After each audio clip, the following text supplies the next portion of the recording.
हाँ, ये है अभिनेत्री सोनाली बेंद्रे। 90 की दशक की मशहूर और हिट अभिनेत्री सोनाली बेंद्रे, जिन्होंने फिल्म इंडस्ट्री में अपना नाम बतौर एक खूबसूरत अभिनेत्री दिलकश अदायगी बिखेरने वाली बनाई। लेकिन फिल्म इंडस्ट्री में बतौर लीड एक्ट्रेस एंट्री करने वाली सोनाली बेंद्रे ने बॉलीवुड में एंट्री की थी बतौर एक डांसर। जी हाँ, नाचने वाली के तौर पर, बैकग्राउंड डांसर के तौर पर सोनाली बेंद्रे ने फिल्म इंडस्ट्री में कदम रखा, जिसके बाद उनकी पहचान बॉलीवुड में बतौर लीड एक्ट्रेस बनी सलमान खान की पत्नी के रोल मिली तब। जी हाँ, फिल्म हम साथ साथ है में सलमान खान की पत्नी बनी थी सोनाली बेंद्रे, जो आज 43 साल की हो चुकी है और इस उम्र में अपने घर पर अपने बेटे के साथ कैसा वो बर्ताव करती है, इससे लेकर हाल ही में काफी कुछ बात करती नजर आई वो पैनल डिस्कशन ऑन सेहत का ख्याल रखो बादाम पे चर्चा करो के दौरान। तो सुनिए क्या क्या कहा सोनाली बेंद्रे ने, जिन्हें सलमान ने फिल्म साथ साथ है में हम साथ साथ है में पत्नी के रोल से खूब पॉपुलैरिटी दिलाई थी। You mentioned Marathi and Punjabi culture मध्ये so much tras, so many issues. It's not tras, it's different. Yeah. No, but can you imagine in India itself, Emily, who is from the US and has very closely examined life in Singapore, culturally, trying to adjust and manage family health. You've studied both cultures and, in great detail. How much of a difference is it? And, what according to you are, problems that you would face in the US and, not so much here? I don't know that I can say not so much. I mean, I think the issue of having in-laws or extended family living in the house and influencing food, I actually get stressed out thinking about that because it's not very common in the U.S., but I think of what my kids are fed by their grandparents and their loving and great-grandparents, but it's a lot of indulgence. And I think that would just come in the house and would be hard to deal with. But, I think the issues are similar.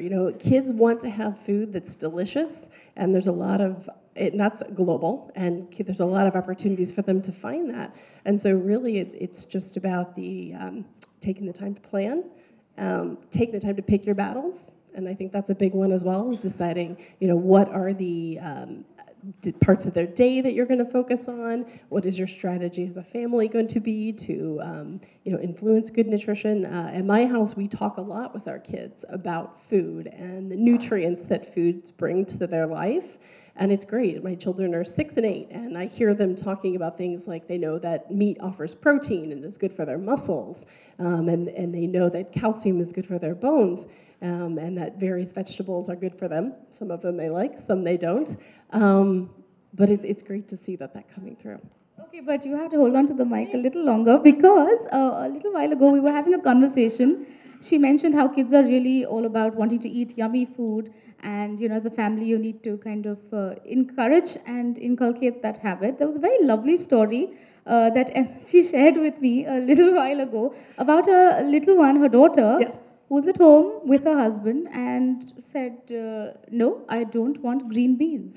So, I'm going to let you tell that, and I'm waiting for the conclusion of that. Yes. So my husband and I had a conversation with my daughter. She's a carb-loving little child. So bread, corn, all of those things, she just will eat all of them all the time. And we had conversation about trying to increase her green vegetable intake. And I had to work late one night, and it was dinner time, so probably 7:30, and I get a FaceTime call from my husband, and he was like, "I've tried. It's your turn now."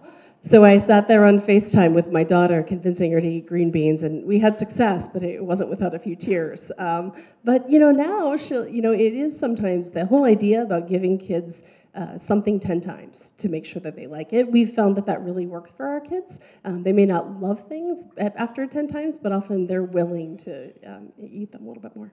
Fabulous. So my understanding from this particular round of discussions is that even maintaining family health is not just the sole responsibility of the woman. Everybody has to contribute, and everybody needs to do their little bit. Yeah, fantastic. We were just talking about how, meals really ought to be planned with, military-ish, precision.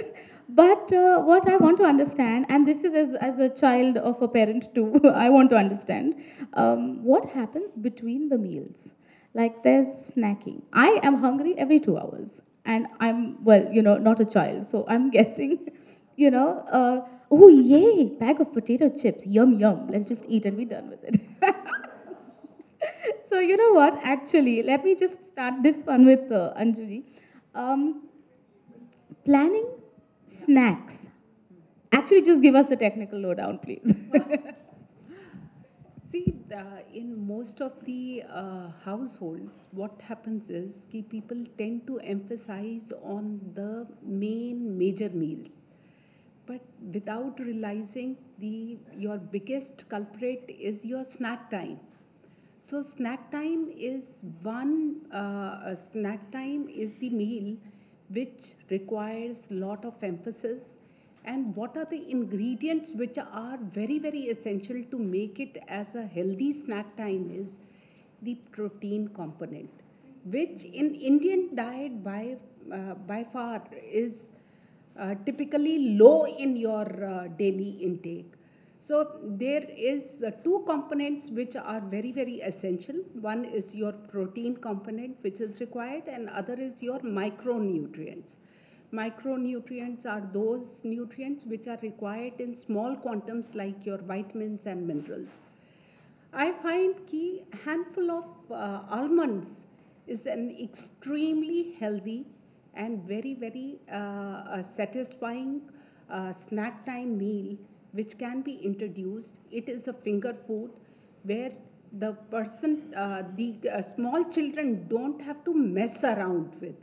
They have to simply pick and put it in their mouth. Fantastic. Sorry, continue. This is a personal thing. I'm sorry, I'm making this about myself. But you know how you grew up with your grandmother saying, "Ki, beta, saat badam, soak it in the night, and next morning you have the tedious task of spending precious moments peeling it, and then you drain out the water, and you see a pretty looking white badam, and you say, now I will eat this." You were telling me something really important about the skin of the almond.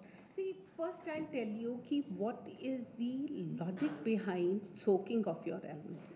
Typically, all your water-soluble vitamins and minerals, they are present around your skin. So when you soak them, they tend to seep inside the grain. So what are you left in the morning is the skin and the almond, which has full nutrition in it. So there is no need to peel that skin because that is contributing to your fiber part. So I would say highly recommend.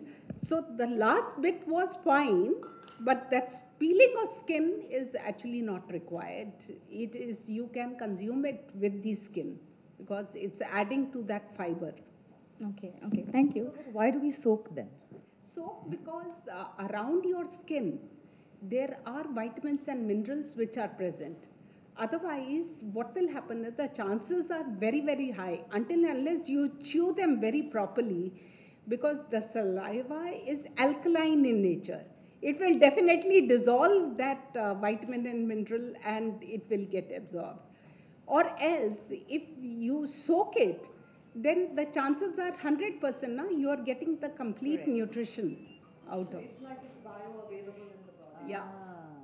For some studies it is, but I think an interesting point that she made is, yeah, if you chew it very well, or you have shavings, if you don't like it soaked and you don't like that mushy sort of, you want the crunchy taste, and I think it's very good. I mean, you at least 20 chews per almond kind of thing. Yeah, so it's getting like them to do meditative these almost. 20 chews is a really big issue because they want to gulp down things.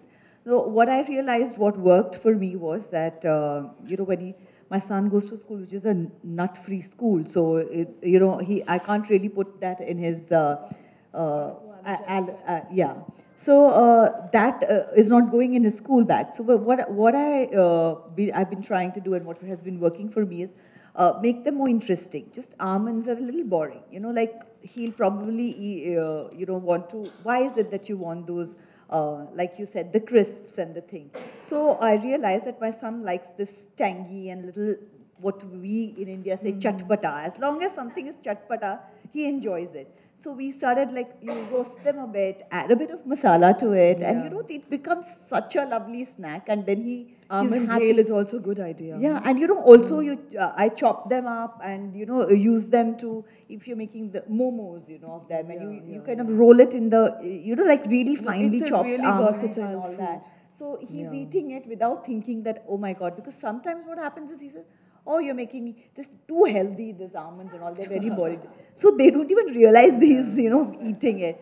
So a lot of times you crush it and put it in the porridge, you know, and stuff like that. Like literally when he was a baby, it would be like a powder that's made and kept from with this thing, and I would just like add it, and the nutrients are going in. So different ways to kind of do it, rather than like me as an adult, I have my pack with me in my bag constantly. I can eat it, but for him, I need to make it more interesting. I'm sure people who have children with a little sweet tooth can make it with honey, you know, and sesame seeds on it and whatever. Make it more interesting and yet healthy in that way.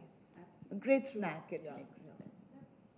And the thing I Great think snack about for almonds, husbands you also. said, Next 9 Nizam report. Subscribe and press the bell icon for latest update.